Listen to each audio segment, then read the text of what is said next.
August 6th, 1945.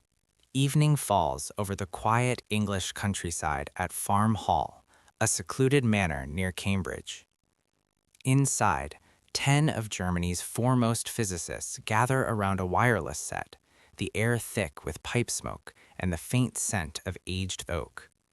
The BBC announcer's voice cuts through the room, calm and precise. An atomic bomb has been dropped on Hiroshima, a single weapon unleashing destruction equivalent to thousands of tons of high explosive, leveling an entire city in an instant. Silence grips the men. Werner Heisenberg, the brilliant mind who once led their efforts, leans forward, his face paling. "I don't believe a word of it," he murmurs at first. But as details emerge, the uranium bomb, the chain reaction mastered, the reality sinks in.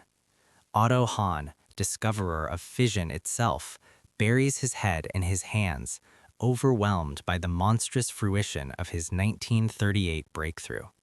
This moment marked the shattering revelation that America's Manhattan Project had not merely matched but vastly surpassed Germany's nuclear ambitions. In the winter of 1938 to 1939, German science stood at the forefront. Otto Hahn and Fritz Strassmann, working in a Berlin laboratory, split the uranium atom, unleashing the potential for unimaginable energy. Lisa Meitner and Otto Frisch, fleeing Nazi persecution, soon explained the process theoretically. Word spread swiftly among physicists. By April 1939, the Reich launched the Uranverein, the Uranium Club, a secret program under the Army Ordnance Office to explore fission's military applications. Leading minds like Heisenberg, Carl Friedrich von Weizsäcker, and Paul Hartek believed they held the advantage. Germany possessed Europe's finest theoretical physicists, ample uranium from occupied mines, and control over the world's only industrial heavy water plant at Wehrmacht in Norway. They envisioned a reactor, an uranium machine, to sustain a chain reaction, perhaps yielding power or even an explosive if scaled properly. Yet what the German scientists anticipated, a measured academic pursuit yielding a reactor for energy, possibly a weapon in time, clashed starkly with the brutal reality they faced. They expected modest resources for theoretical work, shielded from the war's immediate demands. Instead, their program languished in fragmentation and neglect. By 1941, military leaders deemed nuclear fission unlikely to yield decisive results before the war's end, anticipated as swift victory. Control shifted to the civilian Reich Research Council in 1942, diluting urgency. Rivalry splintered efforts. Heisenberg's Leipzig group competed with Kurt Diebner's Army team and others. Funding remained paltry, mere millions of Reichsmarks against America's billions. No centralized industrial push emerged, no vast factories or enrichment plants. Heavy water, chosen as moderator over graphite due to early miscalculations, proved a fatal bottleneck. Production relied on Norway's Wehrmacht facility, sabotaged repeatedly by Allied commandos and bombers, Operations Freshman, Gunner's Side, destroying stocks and delaying progress irreparably. German experiments never achieved criticality. Their final reactor attempt in a Haigerloch cave remained subcritical, far from sustained reaction. In stark contrast, the Manhattan Project embodied American resolve and scale. Launched in earnest after Albert Einstein's 1939 warning to President Roosevelt, fueled by fears of a German bomb, it mobilized unprecedented resources. Over 130,000 people worked across secret sites: Oak Ridge for enrichment, Hanford for plutonium, Los Alamos for design.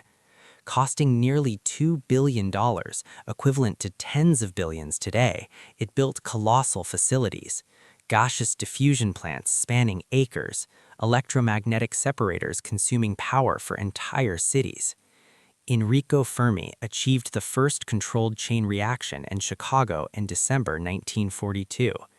By 1945, America produced enriched uranium and plutonium in quantities Germany never approached.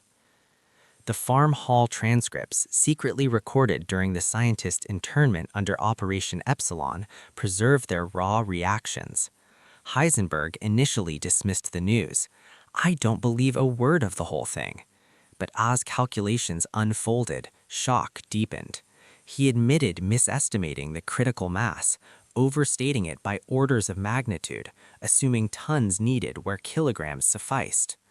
Hahn despaired. "If the Americans have a uranium bomb, then you're all second-raters." Von Weizsäcker reflected later that physicists had not pursued it aggressively, perhaps subconsciously reluctant to arm the regime. Yet evidence points more to systemic failure, dispersed efforts, resource shortages, allied sabotage, and misjudgments like rejecting graphite. This disparity transformed perceptions profoundly. German scientists, once confident in their lead, confronted humility. Heisenberg recalculated overnight, grasping America's feats. The event shattered illusions of superiority, revealing how ideology and bureaucracy had stifled progress, expelling Jewish geniuses like Meitner, prioritizing rockets over long-term science.